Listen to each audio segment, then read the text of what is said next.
comentário de Kardec, que é bem extenso, 2 páginas. Mas, lembrando que como é estudo, podem fazer perguntas, que se a gente não souber, a gente vai procurar também aprender. Está no capítulo 5, Vida Espírita, Escolha das Provas. Na questão 266, Kardec pergunta: não parece natural que os espíritos escolham as provas menos penosas? É uma pergunta bem interessante, né? Daí, a resposta: para vós, sim. Para o espírito, não. Quando ele está liberto da matéria, cessa a ilusão e a sua maneira de pensar é diferente. Então, realmente, é uma pergunta que para nós parece natural mesmo. Se a gente tem a escolha entre passar por uma vida mais atribulada e uma vida mais tranquila, na nossa visão aqui de encarnados, a gente deveria escolher uma vida mais tranquila, né? É como aquela opção: você quer isso ou quer aquilo? Eu quero que for mais prazeroso, mais fácil. Por quê? Os espíritos respondem: para vós sim, porque nós estamos com essa visão limitada ainda. Daí depois que desencarnamos, dependendo da nossa lucidez, a gente começa a ver de uma forma mais abrangente. Daí a gente vê que as coisas são necessárias para a gente crescer um pouquinho mais. Então a gente faz escolhas diferentes do que nós faríamos normalmente se fizesse uma pergunta para nós aqui agora como encarnados. Daí Kardec traz um comentário que realmente são 2 páginas, eu peço que se vocês puderem leiam em casa, né, porque é bem interessante, mas eu trouxe alguns pontos que ele coloca nesses comentários dele. Primeiro ele fala do tempo e do foco, porque ele fala que enquanto o homem encarnado foca no presente, no agora, como ele está vivendo nesse momento, é diferente do espírito, porque o espírito já tem uma visão mais ampla, então ele foca no progresso, então ele tem uma visão mais a longo prazo. Então, encarnados somos mais imediatistas, depois desencarnados a gente começa a ver uma coisa a mais a longo prazo. Preciso passar por isso para conseguir obter isso mais para frente. Daí ele coloca também que a prova é um remédio, e realmente é um remédio amargo, mas é um remédio necessário para a cura. Então temos que passar algumas coisas para a nossa cura espiritual. Então, sim, quando a gente pede algumas provas que parecem muito difíceis, são necessárias para a gente conseguir evoluir um pouquinho mais. Depois ele fala até uma comparação entre mérito e esforço. Ele fala assim no texto, né? Que aqui, se a gente quiser obter alguma coisa, a gente tem que fazer um sacrifício. Por exemplo, se uma pessoa quer passar no vestibular, ela tem que estudar. Não pode só ficar indo para a festa, dormindo de madrugada. Tem que fazer aquele sacrifício de abrir mão de algumas coisas e estudar para passar no vestibular. Então, se isso acontece aqui na materialidade, tem uma relação com a espiritualidade também. Lá, para a gente realmente evoluir, a gente tem que vir, encarnar e fazer algumas trajetórias que são necessárias. Depois ele fala também que a gente tem o livre-arbítrio também quando a gente está desencarnado, na erraticidade. Porque lá a gente estuda, a gente aprende, a gente vê de uma forma mais ampla, daí a gente escolhe com maior lucidez e consciência o que a gente quer vir e passar por aqui. Então isso também é uma coisa que a gente tem mais lucidez quando a gente desencarna de uma forma mais lúcida e tem uma encarnação, né, uma reencarnação também mais estruturada, mais programada. São vários casos e a gente tem que levar em conta a individualidade de cada um. Mas o que chama a atenção aqui é que ele realmente falou que tem 2 visões, né? Uma a curto prazo, imediatista, e uma a longo prazo. Então a gente vai falar um pouquinho sobre isso, que a gente sabe que tem uma visão chamada endêmica, que é aquela, né, mais focada no aqui e agora, e outra mais sistêmica, que a gente olha de uma maneira mais abrangente.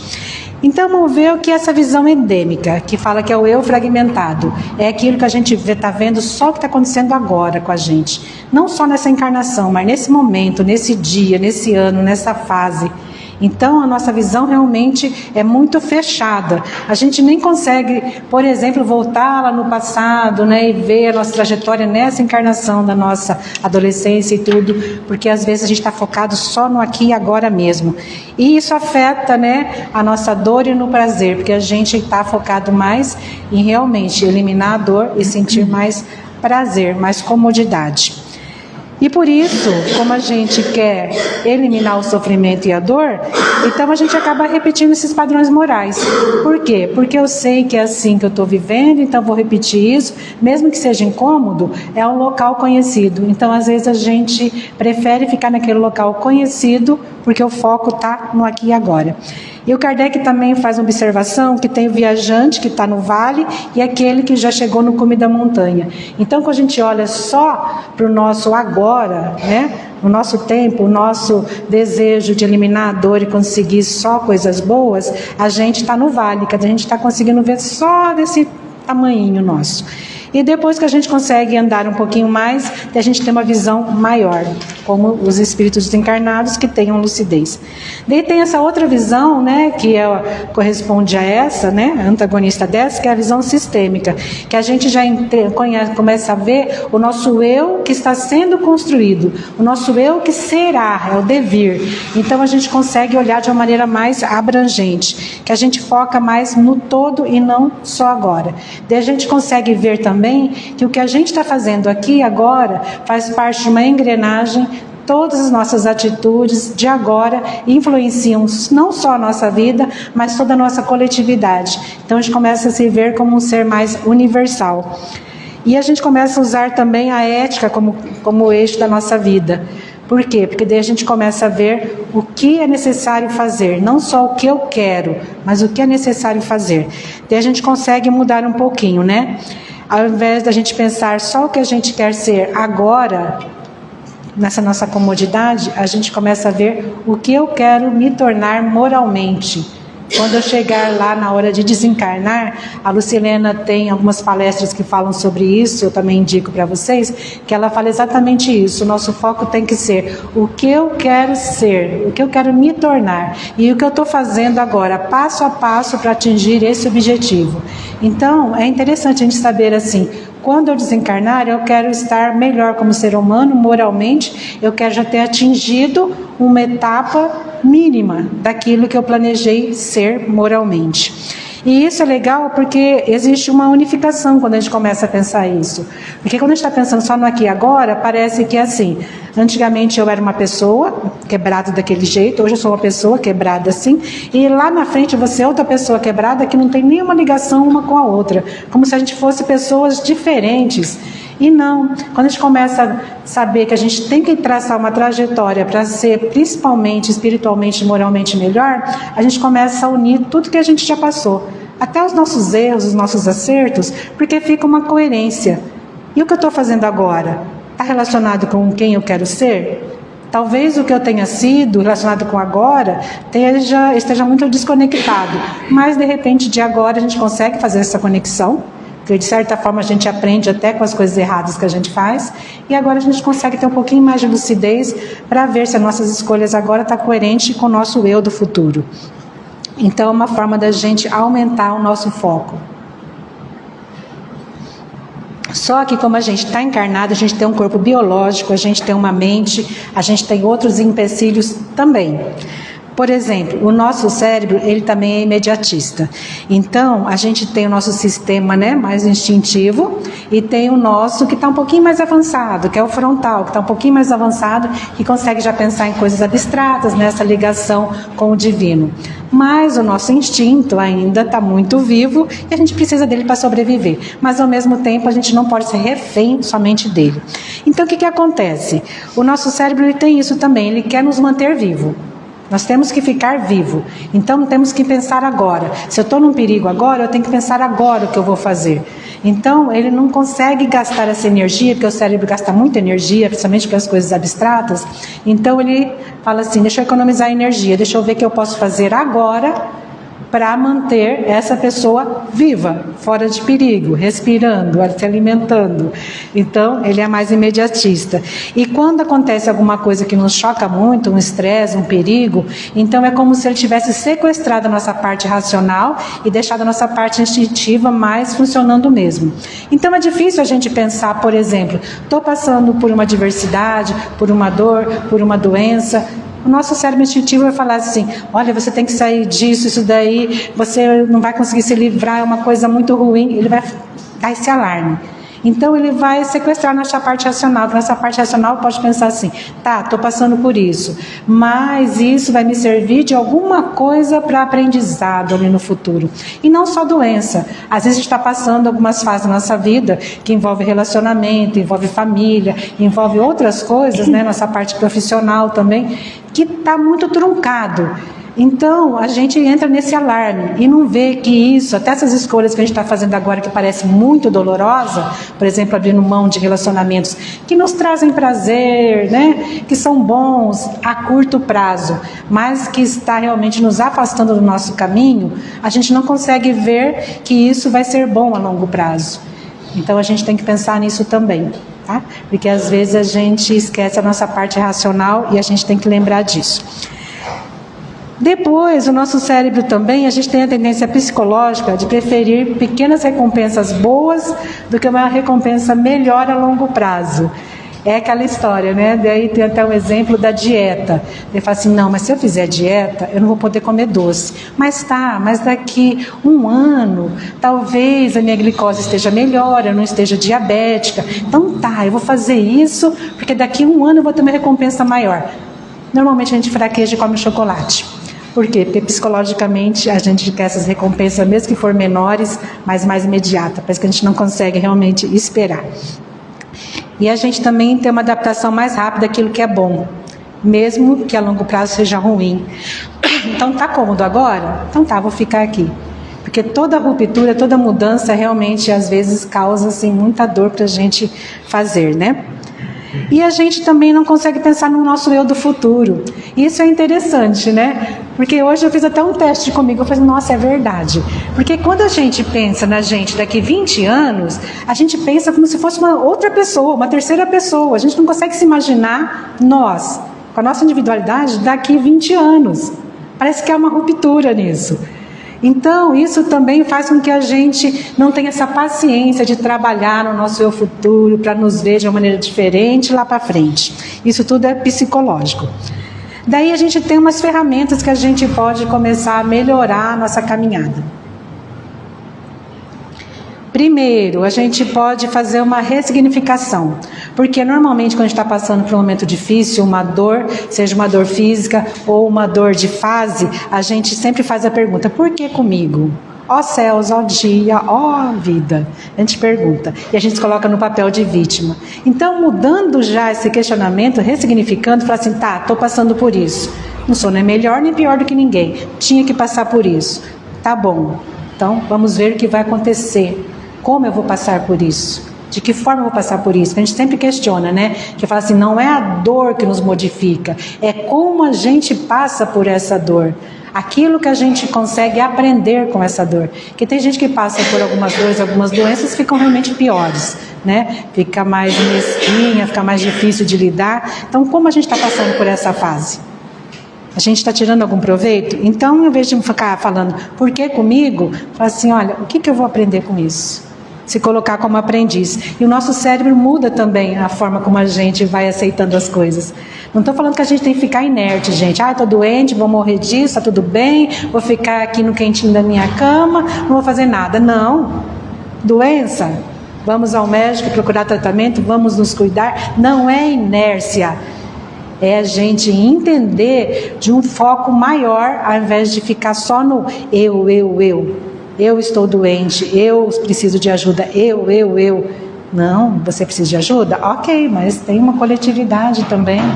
E você faz parte dessa coletividade. Então, ressignificar. Depois tem um exercício também que dá para a gente fazer. A gente pensar na gente daqui 20 anos, ou quando a gente estiver lá na hora do desencarne. Daí entra a questão da Lucilena, né? Quem que eu me tornei nesse tempo que eu decidi fazer essa trajetória rumo a uma melhor moralidade? Será que eu consegui caminhar um pouquinho? Então a gente tem que se ver agora e se imaginar nós mesmos, com a nossa individualidade agora, daqui 20 anos, para a gente fazer esse exercício. Isso também ajuda o nosso cérebro a entender por que a gente tem que parar de ser tão imediatista. E depois fazer o silêncio também, que é uma prática assim necessária, porque tudo isso que tem dentro do nosso cérebro, dentro do nosso espírito, dentro de nós, é como se fosse mesmo um ruído, gera muito ruído. E a gente vai, né, nesse ruído, a gente se perde. Então, o silêncio, a meditação, a prece é necessário, porque esse momento é o momento que a gente começa a se conectar de uma forma mais plena, se consegue se ver de uma maneira mais ampla, e não só aquilo que está me colocando agora e me atingindo hoje. Outra coisa também que é legal a gente se ver daqui 20 anos, porque o que está afligindo a gente hoje, que a gente acha que é uma coisa insuportável, uma coisa que não tem solução, daqui 20 anos não vai ter tanto peso assim. E a gente pode fazer o inverso também, coisas que a gente achava que era insuportável 20 anos atrás, se a gente pensar agora, falar assim, nossa, eu consegui passar por isso. Sabe, talvez eu tenha me tornado uma pessoa melhor, uma pessoa, né, com uma visão mais ampla, e eu sobrevivi. E naquela época eu achei que eu não ia sobreviver, porque era uma coisa horrível. Então é bom a gente fazer esses exercícios. E depois que a gente consegue fazer esse exercício, colocar esse objetivo, quem eu quero me tornar daqui a um tempo, tem essa parte que a gente tem uma consciência mais alargada. E porque nós estamos em construção, sempre em construção. Então, se a gente colocar esse ideal moral, é como se fosse realmente uma bússola, uma rota para a gente seguir. E isso mantém a nossa espiritualidade sempre em movimento, procurando sempre se melhorar. E com isso entra uma palavrinha que chama dever, porque agora, com a nossa mentalidade momentânea, a gente acha que dever é uma coisa forçada, eu tenho que fazer isso porque eu sou obrigada a fazer isso. E quando a gente coloca esse caminho, né, para a gente se tornar uma pessoa melhor, a gente começa a entender dever como uma forma diferente. Eu não vou fazer isso porque eu sou obrigada a fazer isso, eu vou agir dessa maneira porque faz parte de mim agir dessa maneira. A gente está longe de fazer isso. Eu estou longe de fazer isso. Às vezes eu faço algumas coisas realmente porque eu sou obrigada a fazer, né? A maioria de nós. Mas se a gente começar essa caminhada, vai chegar uma fase que a gente vai falar assim, não, eu faço isso porque não tem outro jeito de eu fazer de outra maneira, porque faz parte de mim fazer dessa forma correta. Por quê? Porque não vai influenciar só a minha vida, vai influenciar todos. É uma engrenagem. Tudo que eu fizer vai influenciar a minha jornada e a jornada da coletividade também. Então tem só um esqueminha aqui que eu trouxe para a gente pensar. Quando a gente começa a pensar só de maneira instintiva e quando a gente amplia um pouquinho a nossa visão para uma visão mais espiritual. Agora a gente pode pensar que sim, eu vou fazer isso, mas o que eu estou ganhando com isso agora? Tá, eu vou tentar ser mais empático com as pessoas, vou tentar ser menos irada, mas o que eu vou ganhar com isso agora? Essa é uma visão instintiva. Daí a gente pode mudar. Como isso contribui para quem eu quero ser? Ou seja, mesmo que a gente fizer agora por obrigação, a gente pode repetir as atitudes até se tornar parte de nós mesmos. Então vai contribuir para quem a gente quer ser lá no futuro. E agora a gente foca mais na sobrevivência do nosso corpo mesmo, que é instintivo, né? E depois a gente vai focar mais na integralidade do nosso espírito. Daí é uma coisa maior, a gente começa a ter uma visão mais ampla. E a gente agora tem mais reação ao estímulo externo. Tudo que acontece com a gente é meio reativo, né? Bateu, levou e está tudo certo. E depois a gente vai começar a pensar nos nossos valores internos mesmo. Tá, aconteceu isso, mas eu tenho que reagir dessa maneira violenta? O que tem dentro de mim? Vamos parar um pouquinho, fazer silêncio, ver realmente se não tem uma outra forma de agir.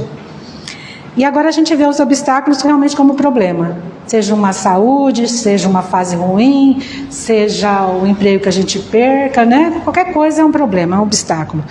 Depois a gente vai ver isso como aprendizado. Se a gente olhar novamente lá para o nosso passado, coisas que a gente perdeu, que foi tirado de nós, de repente nos fortaleceu para a gente ser quem nós somos hoje. Que ainda está muito aquém daquilo que a gente tem que traçar como rota para a gente poder ser. E depois tem alguns exemplos da visão do homem encarnado, né? Visão pequena, uma visão mais alargada. Por exemplo, a prova da riqueza e da pobreza. O que nós vemos? A gente vê assim, eu quero ser rico, ter conforto, ter prazer. Quer se perguntar para nós hoje, você quer uma conta bancária boa ou você quer boletos? Lógico que a gente vai escolher que quer uma conta bancária boa. né? É a lógica da matéria. Só que o espírito escolhe uma coisa diferente. Porque às vezes ele escolhe passar ou por uma extrema pobreza ou também por uma riqueza que também tem seus percalços, né? E pode derrubar o homem, porque ele quer desenvolver a paciência, a resignação, tudo isso, a empatia com o próximo. Então, uma visão que vai se alargando. Depois a limitação física, né? O que pensamos? Por que eu vim com essa limitação física, com essa deficiência? É uma injustiça. Por que eu? Daí até uma arrogância nossa, né? Por que eu? Por que não nosso amiguinho está aqui do lado, né? A gente sempre joga, né? Outro dia eu vi uma frase que eu fiquei assim abismada. Uma pessoa falou para outra assim: eu tenho tudo, eu sou uma pessoa de posses, eu tenho condições, eu não sei por que eu tive um netinho com um problema. Poderia ter sido você, porque a pessoa era mais simples, né? A sua família, seus filhos, seus netos são todos, né, saudáveis. Olha a comparação, gente. E às vezes, internamente, a gente chega nesse cúmulo, né, de pensar: por que comigo? Por quê? Porque eu sou melhor, não pode ser comigo. Mas às vezes a gente escolhe até essas limitações nossas. A gente já falou sobre isso. Tanto para depurar aquilo que a gente traz de peso, ou para também conseguir auxiliar aqueles que estão ao nosso redor, que estão cuidando de nós. Então, são remédios amargos, mas que a gente precisa.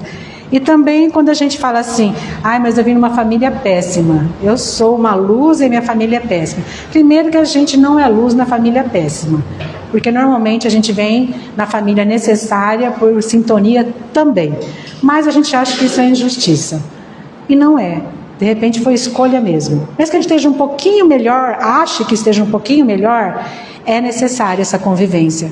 Porque precisamos ser lapidados e precisamos também, né, estar nessa convivência para caminhar e evoluir um pouquinho mais. Então, quando a gente amplia um pouco nossa visão, a gente vê que todo esse sofrimento não é castigo, é ferramenta de trabalho para a gente caminhar e evoluindo um pouquinho melhor. Daí, mudando essa visão, que é dificílimo, porque a gente pensa mesmo no dia de hoje, né? Nos boletos de hoje, na família de hoje, no dia de hoje, e a gente não consegue ampliar isso para ver um pouco mais para frente, o todo. Então, a gente, realmente, na maioria do tempo, a gente está caminhando no vale mesmo, não está enxergando nada. Mas um dia nós estaremos no cume da montanha. E a gente vai ver que tudo faz sentido. O que agora parece não fazer sentido nenhum, vai fazer todo sentido. E a gente vai chegar lá, nessa fase. Vai demorar um pouquinho, mas a gente chega lá. Mas a gente já pensando, ouçam as palestras da Lúcia Helena, que ela é maravilhosa, já pensando nisso que ela colocou, já é uma forma da gente sinalizar. Olha, quem eu quero ser? Quando eu estiver prestes a desencarnar, quem eu quero ser? Eu quero ter me tornado uma pessoa mais justa, uma pessoa mais solidária, uma pessoa mais moralizada. Consegui caminhar um pouquinho? Então, sinal que eu não me perdi nesse trajeto. Se a gente não tiver trajeto nenhum, é aquela frase, né? Se a gente não sabe onde quer ir, qualquer vento nos leva para qualquer lugar, qualquer caminho, tá bom. Então, a gente traçando uma rota mínima, já é um bom caminho para a gente começar hoje. Alguma colocação, pessoal? Então, obrigada. A gente vai tomar uma água, volta daqui a pouquinho.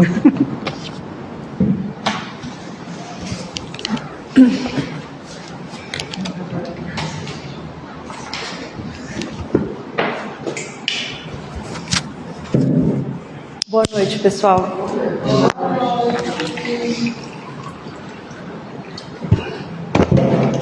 Eu não vou dar nenhum recado porque eu perco 10 minutos dando recado. Semana que vem eu dou recado.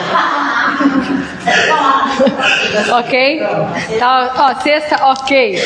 Não sei o que, ok. Tudo ótimo. Vocês são maravilhosos. Fim. Curso, depois a gente fala, lança na internet. Fim, tá? Não, gente, 10 minutos me faz muita falta. Semana que vem eu falo que é menos coisa. Então vamos lá para o que interessa. Nosso Evangelho segundo o Espiritismo, que é simplesmente